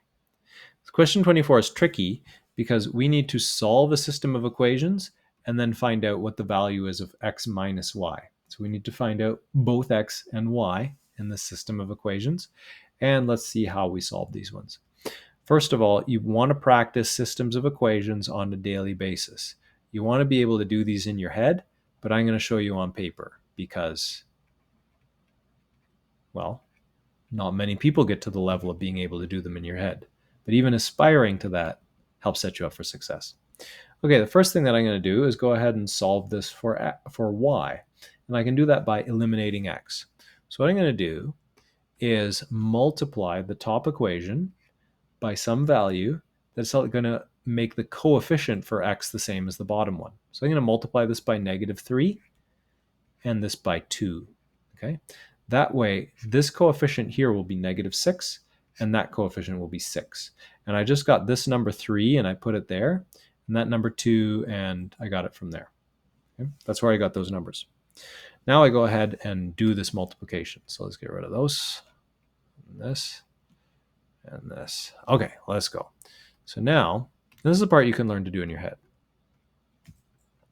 I have this top equation here becomes the equation -6x plus 9y, because -3 times -3 is +9, equals -3 times -14 is +42. Okay, and now this equation here gives me the equation 6x minus 4y equals -12. Cool. Now I go ahead and add these two equations together. The handy thing there is I set the x coefficients up to eliminate one another, so that -6x plus 6x is 0, and x's are gone from the equation. 9y minus 4y gives me 5y, and that's alone on that side of the equation. And 42 minus 12, well, that just gives me 30. And then 0 plus 5y, that's just 5y, so that's pretty simple. 5 times y equals 30. I can't immediately spot what that is, so I divide both sides by 5. These 5's cancel. Then we have y is equal to 30 divided by 5. I happen to know what 30 divided by 5 is. It's 6. So y is equal to 6. So let's go and find that in our answers. Not so fast. We want to do x minus y. So you have to both find x and then find y, and then do some math in there. So how are we going to go ahead and find x? Well, we can take either one of these equations and sub in y is equal to 6. So let's take this one, for example. 3x minus 2y equals -6. 3x minus 2y equals -6. I'm just going to go ahead and substitute that in there for y into this equation. All right? And let's evaluate this equation for x. This is a solve for x equation, which can show up in isolation on the SAT. It's definitely a skill that you want to have, and if you can have it at the mental math level, that's ideal. So just go ahead and evaluate. 3x minus 2 times 6 is -12 equals -6. We're going to add 12 to both sides to isolate our x variable. Then we end up with 3x equals 6. Divide both sides by 3 gives us x equals 2. So let's go ahead and find that in the equation. Not so fast. We got x is 2 and y is 6. And we want to find x minus y. So that would be 2 minus 6 equals 4, but negative. There it is, C. C is the correct answer. And that's how we would do that. Do I know another way of doing it? You can sometimes in these questions create this weird expression that they give you here. But here there's not really a nice way of doing it. Like if we subtracted this equation from that equation, we get x plus y, not x minus y. So it doesn't really help us. Okay, let's go. Okay, this one here comes from the SAT. So those of you taking the PSAT and who got this one wrong, know that I put this one on here to really test how high level your linear algebra is. This is one of my favorite linear algebra questions, and it's pretty challenging for a lot of students, but I think you'll find it pretty easy when you try it this way. Okay, so we have a line, y is equal to kx plus 4. So we want to visualize that line. And you might say, I don't know how to visualize the line when I don't know its slope. Well, that's saying that the slope could be anything. So I know that its y-intercept will be up there at 4 because the b value corresponds to the y-intercept. So that's the point 0, 4. And then this line might look something like this if k is positive, right? Or maybe it looks something like, I'll do something in red here, or orange I think this is. Maybe it looks something like that if k is negative. Point is, we don't know what k is, and it doesn't matter. But we're told that the point CD is on this line, and we don't know where CD is either. But we can express the slope of this line in terms of C and D. So let's just go ahead and say that the point CD is down here. We can put it wherever we want. C, D. Okay. The X value is C, the Y value is D. And then we want to go ahead and use our formula for M. M is equal to, well, how do we find the slope? Remember, I'm going to use a different color for this. Remember that the slope comes from the run and the rise. Okay, so if we put the run here and the rise, and we can figure out those, then we can find slope. M is equal to rise over run. Or many students will use the formula, which is very useful here, y2 minus y1 over x2 minus x1. Now note, I don't use this formula here. I just do it by visualizing my rise and run triangles, and that's generally how I work, is with the visualization. But if you're more comfortable with the formula here, it's an effective way to get to an answer, particularly in this question. So let's go ahead and use this formula. I have everything I need, 2 points. Okay, so let's take y2, which is D, and we're going to subtract that from y1, which is 4, D minus 4, over x2, which is C, minus x1, which is 0. There it is. And that's all we need to do. So maybe you looked at this and you were like, that is way more variables than I'm used to seeing in a question like this. So one thing that can help you here is get stubborn with your methods. Be like, I don't know. I can't create a visualization of this because I don't know enough about it yet. I can't imagine what the slope might be. It could be big, it could be small, but it's expressible in terms of C and D, those X and Y values, and we just stubbornly apply our formula and figure it out. D minus 4 over C minus 0, that's just D minus 4 over C. There's the correct answer. Done. With this question, I don't believe there's any ways to productively work backwards from any answers or use any other strategies. We just want to do it that way. Question 26. So let's talk about this one. This is a population density question, and we're looking at Cedar County here, 230 people per square mile. Cool. So we might draw a little picture of Cedar County. All right. We might have its population 85,100 people. Okay. And we know that there's 230 people per square mile. So how many square miles would we have to break this up into if each one had 230 people? Just visualize. Always visualize this stuff. I might not do a doodle here, but I'm definitely going to imagine the county and imagine it's quite dense, it's 230 people, and its overall population is high, but not super duper high. Okay, so And by quite dense, I'm saying, well, that's actually kind of average density for the United States. It's quite a lot more dense than, say, Canada's density, where I'm from. Anyhow, how do we find density? Well, we would take total population and we would divide it by area, and that would equal density. So build these little formulas for yourself if you want to find these things a little easier. And then I see, well, I can rearrange this formula by multiplying both sides by area. And that's going to cancel here and here. And so I have total population is equal to density times area. Okay, that makes sense. But now what if I divide both sides by density?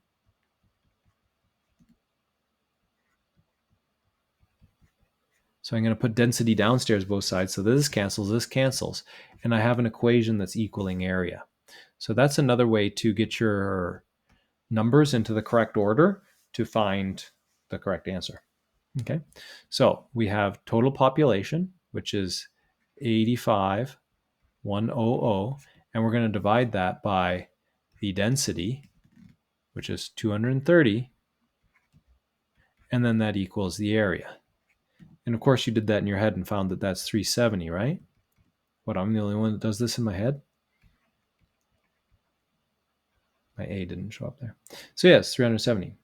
Okay, why? Well, you can use a calculator for any section you want on the math test now. So you don't have to do these types of calculations in your head, but I find it's more fun, and it's also really useful to be able to do these quickly in your head.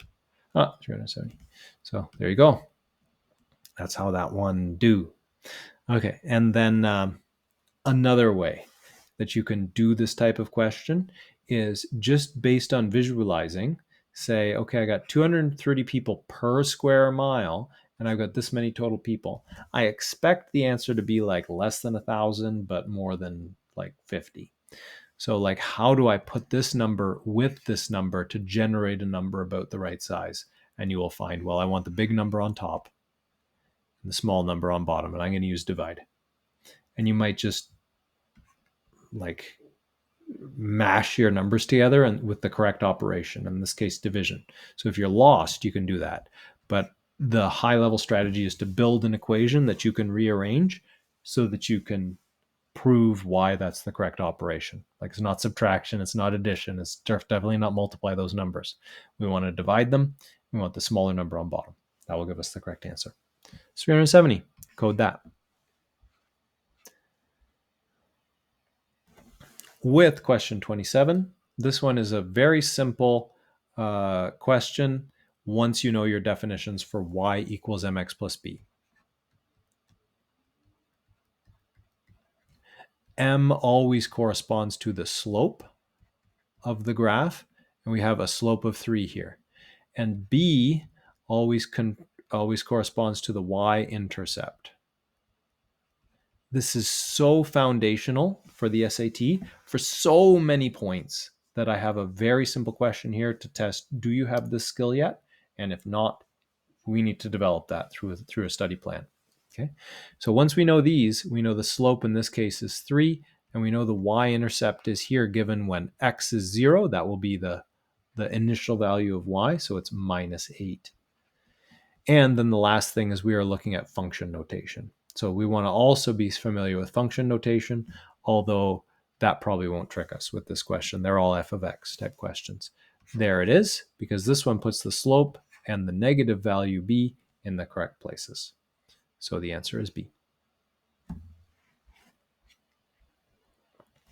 Question 28 is also using function notation, and this one takes advantage of a property of function notation where we're able to substitute in for x this value.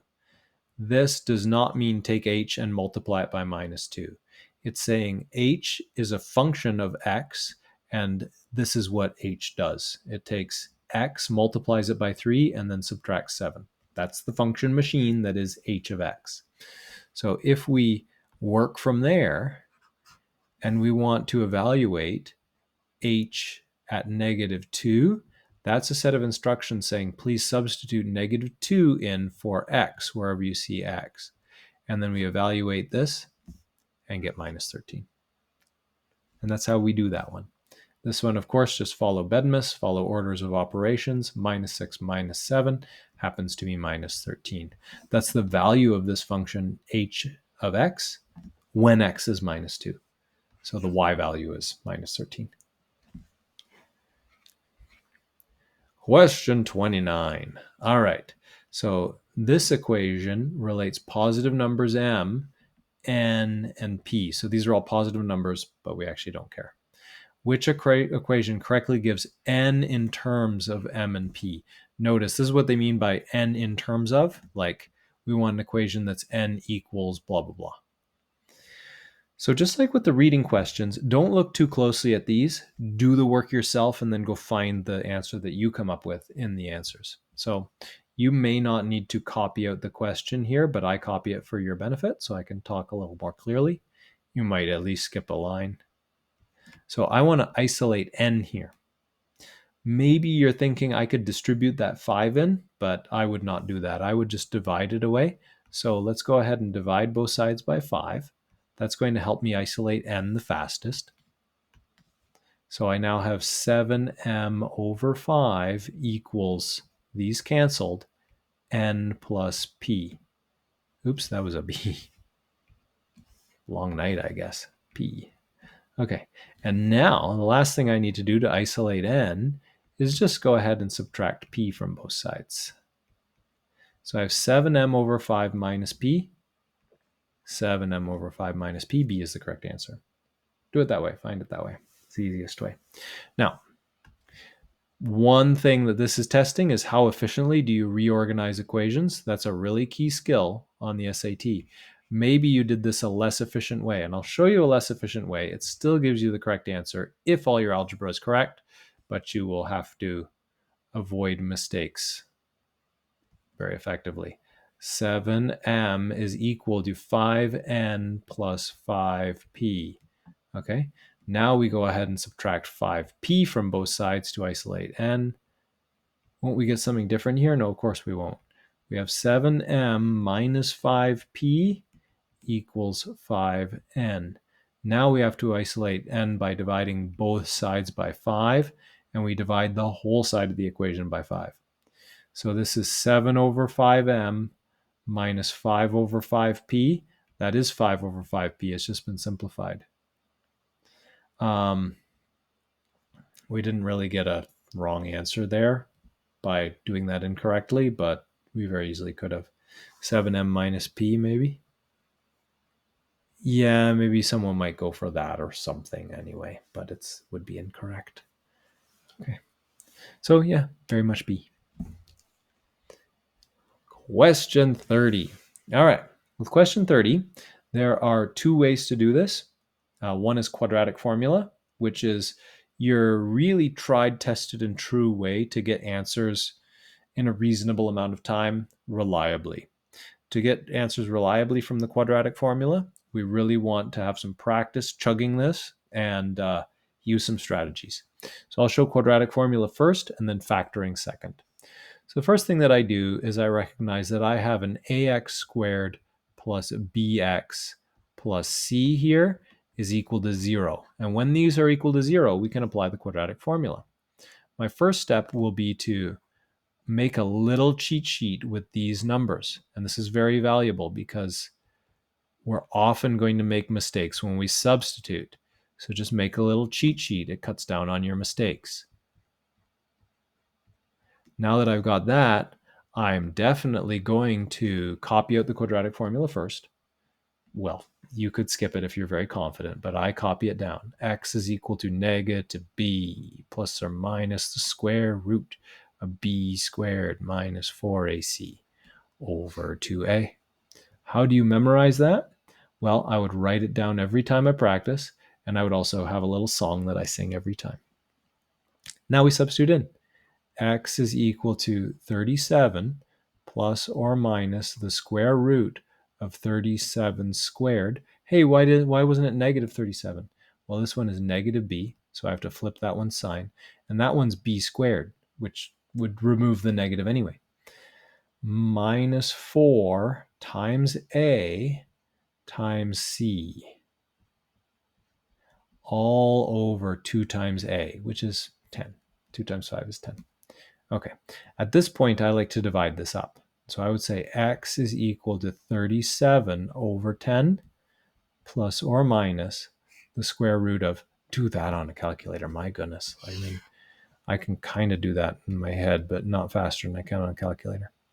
So 37 squared minus 4 times 5 times 24, but 24 is negative. Get that right. Okay, I get this answer here, 1849 over 10. And now we're going to take that number's square root, and it's 43. Beautiful. So we have x is equal to 37 over 10 plus or minus 43 over 10. Hey, I was asked for the positive solution. I could get two solutions here by either adding or subtracting 43 over 10. But I want a positive number, so I'm going to add. So I've got x is equal to 37 plus 43 all over 10, which is equal to 80 over 10, which is equal to 8. There's the answer. Quadratic formula is not so bad. The more elegant solution is factoring. So let me show you factoring here. My first step is, and I do factoring by decomposition. There are other methods. You find one that you like, or if you're my student, I'll teach you to get really good at decomposition. Our first step is to copy it out. And then we're going to want to find the solution to this little puzzle here. This little puzzle is called an X game, and we want to multiply to 5 times negative 24. 5 times negative 4 is negative 120. Okay? 5 times 24, but it's negative, is equal to negative 120. Okay? And we want to add to this number, minus 37. In other words, I want numbers that multiply to 120 and have a difference of 37. And I can find that those numbers are negative 40 and 3. And I find that by doing a factor tree for 120 and finding that that's 260, 230, 215. Factor tree these things. Okay, I didn't tell you this was easy. I told you it was the more elegant way. Okay, and then I know that 8 times 5 gives me 40, and 40 times 3 will give me 120, and 40 minus 3 gives me negative 37. And I want the negative one to be negative 40. Okay, so now this is what I do with these two numbers. Once I've found the numbers that multiply to a times c and add to b, then I go ahead and take this middle term here and decompose it. So I'm going to have this next line is equal to 5x squared minus 24. But in the middle, I use those two special numbers that we found. And I have minus 40x plus 3x. I just grab these numbers, and that's what I split or decompose this middle term into to decompose it. And now, this factors by grouping. So this is one group, and this is another group. So let's do that. And there's shortcuts available because I'm only looking for the positive solution, but I'm not going to worry about that right now. 5x squared minus 40x, I see that 5x is the biggest factor there, and then that would leave me x minus 8. And here is my positive factor 8, because I have to flip the signs of these. And then over here, this one, the largest factor is 3, so I'm going to have plus 3, and that's x minus 8. Okay, and then this factors one more time into 5x plus 3, which will have a negative root of 3 over 5, multiplied by x minus 8. There. So now, if I know that this is equal to 0, because I've just rewritten this in a new form, and that was equal to 0 in the question, that was given. Okay, if two things multiply to 0, then I know one must be 0, either 5x plus 3 or x minus 8 is equal to 0. In this case, if 0 is equal to x minus 8, then we would add 8 to both sides, giving us 8 is equal to x there, 8. Okay, now this may seem like, well, if you've got a perfectly reliable method that I just have to plug and chug, why would you want this? You want that because it helps you go to a higher level in math. It's useful for other situations that you're going to explore where quadratic formula may be super clunky or not as useful. And it's faster. That's the way I do it in my head to do these things quicker. But it's only useful if you're going to a high level in math. So that really depends on your goals, which one you want to develop, or do you want to develop both methods? Absolutely need quadratic formula. Factoring is semi-optional on the SAT. If you want an 800 on the math section, learn to factor. All right, question 31. This one is testing our knowledge of quadratics again, but in a different way. This one is testing our knowledge of this situation where the softball reaches a maximum height of 51.8 meters above the ground at 1.8 seconds and hits the ground at 3.6 seconds. So in these cases, we want to visualize it. So a machine is launching a softball from ground level. So I might do this. This is my height, and this is my time. And the softball goes up. And you know what they say about things that go up? They must come down again. So it looks something like that. And if that looks familiar to you, then you've studied some quadratics. This point is a special point. It's going to give us the maximum height and when it happens. So this is some point 1.8 seconds of time has elapsed, and we have reached 51.84 meters high. So that's that point. That's 51.84, and this here is 1.8 seconds. Okay, so that's how we interpret that, and you want to visualize it that way.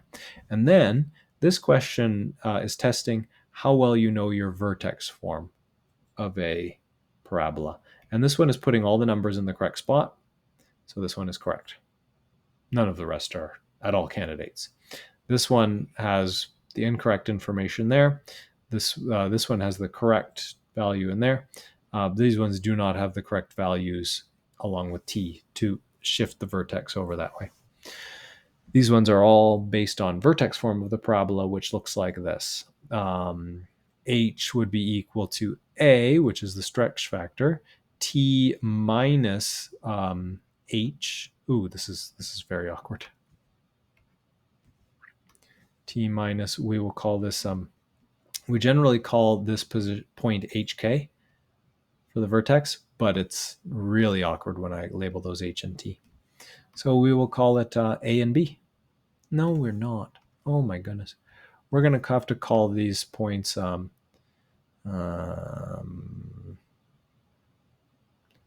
F and G. Oh my goodness, it's so awkward. T minus F plus G, but this is squared. So this is one of the three forms of a quadratic, and you want to be familiar with the standard form, factored form, and vertex form of a quadratic. If we roll back to question 30, this is standard form of a quadratic, and this is factored form of a quadratic. Three forms, and we want to get very fluent moving between the different forms, but we certainly want to be able to identify how to put those values in the correct place so that it represents this visualization. All right, 32. We have a data and problem solving type question. We're given a data set, and we want something that has the same median as the data set shown. So some words that you definitely want to know are mean, which is the average, median, which is the middle data point, and the mode, which is the most common data point. So the mode of this data set is 8, because that shows up 3 times. The median is the middle data point. So if I take one off of each side, take one off of each side, take one off of each side, this is the median, because there's 3 that way and 3 that way. So 8 is in the middle. So I want to look for a data set that has the same median down here. It's not this one, because if I go 2 off that way and 2 off that way, I'm left with 10 in the middle. It's not this one, because 8 off that, 2 off that way, I still got 10 in the middle. Certainly not that one, because if I take 2 off that way and 2 off that way, I got 6 in the middle, is this one. Because I take 2 off, 8 and 8. The median there is 8. But you know what? This question would also work if they gave us the answer B and we had 6, 6, 7, 9, 10, 10. That would still be the correct answer. Because in these cases, to calculate the median, when you have an even number of data points, you see, we don't get to a middle one when we do that. We get to the 2 in the middle. At this case, you take the average. So we would do 9 plus 7, divide by 2, gives us 8. Okay, so you take the average of the two middles when you're finding the median for a data set with an even number of data points, and it's still 8. So B is correct, but mine would be a better question. Let's keep going. All right, 33. Here is a nice triangle question from the PSAT, and this one could appear on the SAT as well because it has a degree of challenge to it. So with this one, it's really testing our knowledge of similar triangles, and we want to find a ratio that would have the same ratio as AB over BC. So let's take a look at what they're looking for. AB is this length, and BC is that length. And we've got another smaller triangle in here that's actually going to be similar. So one thing that I do when I have these is I definitely visualize, but often will sketch my triangles out again. So this is triangle ABC, and this is the 28-degree angle, okay? And then I'm going to draw BDC in the way I think it corresponds here. So BDC is a little smaller. It looks like this. This is B, this is D, and this is C, okay? Angle B is still 28 degrees. Angle C here is angle C here. These are the same angle. And so angle D must be the same as angle B. So this is the way that these triangles are similar. All right. And I redraw this triangle. I rotate it. I have to rotate it around so that I can line up those sides and really be clear on how they fit together and how they're similar. Now I know I want this one and this one in a ratio. So that's this side here to this side here. Well, that would be BD over DC. So I'm looking for BD over DC. There it is. That's how I would do these. This one in ratio to that one is the same as that one in ratio to that one. See how easy it is when you rotate and draw a diagram? Super easy. So you want to practice with some of those and develop that ability. Let's go. Ah, cool. 34. Well, that is a quadratic. That is a quadratic in standard form with some A's and B's in it. I'm going to show you 3 ways to do this question, and then I'm going to show you a shortcut. What? I can hear you through the screen saying, we know the 2 ways already. So here are the 2 ways that you could do, and I'm just going to show you the shortcut. 2 ways that you could do it are factoring, which is beautiful with this question. That's the way I enjoy doing it. Or you can do it with quadratic formula. Okay. And I like doing this one by factoring. I will show you quadratic formula, and then I will show you the shortcut. Okay. So if we do quadratic formula, we want to identify our A is this one, 64. Okay. Our B is this, 16A plus 4B. Okay. I'm just going to get you started. And our C is that, AB. All right. So if we want to find the sum of the solutions of the given equation is K is this, then we can find both solutions by saying X equals negative B plus or minus the square root of B squared minus 4AC over 2A. Okay. And in this case, you would just take A and plug it in. So we would have X is equal to 2 times 64 is 128 on the bottom. And then we're going to have here negative B. So that's going to be negative 16A plus 4B. But I need this in brackets because the whole thing is negative. Plus or minus the square root of blah, blah, blah. What? He just said blah, blah, blah. What? Well, here's the thing. I'm going to get two values from here, right? And I'm going to be adding something to one value and subtracting it from another value. So that when I add those two things together, the addition subtraction thing is going to cancel. Okay, that's just going to cancel itself away. So I'm going to have the sum of these two things when I add them together is just going to be this over that times 2. And I'm adding two of these things together. One is plus something and one is minus something. And I add them together. That plus minus cancels out. So I'm going to have my 2x, this adding two of these things together, is equal to negative 16a minus 4b over 2 times 128, that's 64. Like I would just cancel it. 2 on top, 164 on the bottom, 64. Okay, so now, but I wanted it k is equal to 4a plus b. Oh, wait, but I have some cancellations available here. Let's split these up a little bit. Okay, so, oh my goodness, and I have an error. I have an error here because look at this. That was negative in there. So when I do negative b, that's actually going to be plus. So these are positive. Another thing that you want to have if you want to get a high score on the SAT is some error checking muscles. Actually, my brain is going back and going through the question multiple times and noticing things like that as I'm doing this. And it's like, oh, wait, embarrassing. I have an error. But I'm actually not embarrassed because I make a lot of errors, but I catch a lot of them. So that's what you want to do too. So I have both solutions added together there is equal to this. But now I want to put it into the form of like some number times 4a plus b. So let's break this apart and simplify it a bit. So we're going to have this is equal to 16a over 64 plus 4b over 64. Okay. And then here we have 4 goes into 64 16 times, and 16 goes into 64 4 times. So this is equal to a over 4 plus b over 16. And are we getting closer here? Oh yeah, 4 times a plus b. So what happens if we factor out a 1 over 16 here? This is equal to 1 over 16 times, well, if I divided that by 1 over 16, that would be 4a. And then b over 16, that's just now b. And there's the value that we want. So the thing that we're looking for is 1 over 16. Woof. What a question. Now I told you that there was a shortcut available here.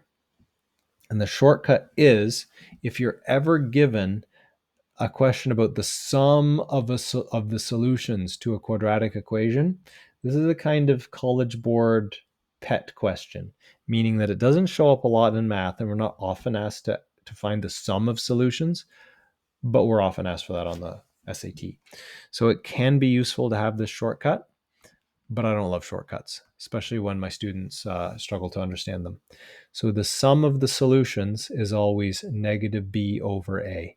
And we just do that, and that gives us the sum of the solutions.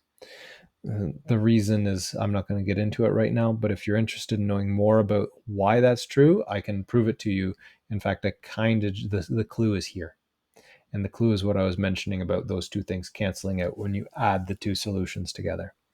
You have negative b over 2a, but I have two of those, so it's just negative b over a. So when we do that, and we take a, put it on the bottom, and b, put it on the top, we end up there right away, and then it's just simplify your fractions and factor out the 1 over 16. And the question falls apart. It's a nice shortcut, but I don't love shortcuts. You can tell by my facial expression. I want to base all that on understanding. Okay, question 35. So our last question on this practice test, and it gets into exponential growth and linear growth and being able to tell the difference between the two. So we want to know which of the following describes the type of function that would create a population of squirrels that doubles every 15 years. Things that double grow by multiplying by 2. Or you could say growing by 100% every 15 years. Okay. So what type of growth will we have? These are not linear growth. The reason it's not linear growth because it's not increasing by the same amount. For example, if I started with 2 squirrels in year 0, so we're going to have population and we're going to have year, and we're going to make a little chart. Two squirrels in year 0. By year 15, I would have 4 squirrels. But by year 30, I would have 8 squirrels, because each time it grows, it doesn't add the same amount, it multiplies by 2. So that's exponential growth. The next one, we're going to double that again. It's going to be 16 squirrels in year 45. And then it's going to be 32 squirrels in year 60, and so on. And the amount it's growing is always increasing. This does not create a line. If you visualize these points, it creates an exponential curve like that. So it's not linear. So we don't want those. But let's take a look. Which one is correct? Exponential growth because the population of squirrels is increasing by the same amount? No, it's not. We just talked about that. It's increasing by the same percentage. It's increasing by 100% every 15-year time period. And so that's exponential growth. If this is something that's at all unfamiliar to you, or you need some brushing up on your visualization of these different patterns and understanding the distinctions between linear growth and exponential growth, then you absolutely want to find productive ways to review that. It's all in the Delta Math. It's all in the classes that we do and the discussions that we have. So that's a great way to be practicing those. But if you're on your own, take these questions to math teachers or take them to Google and find your answers, because you want to have these concepts to get a high score. Okay. Thank you, everyone, for showing up for your learning, completing these 35 questions. If you've stuck around and for some reason watched this video from front to end, that certainly wasn't the intention, but I certainly salute you. And the code word is racing ostrich. If you email me the code word racing ostrich, then I will absolutely hit you up with an answer to any questions that you have about any of these questions here. Again, thank you for showing up for your learning. That was Grant, the SAT Genie, taking up the PSAT placement test. All the best for your SAT success.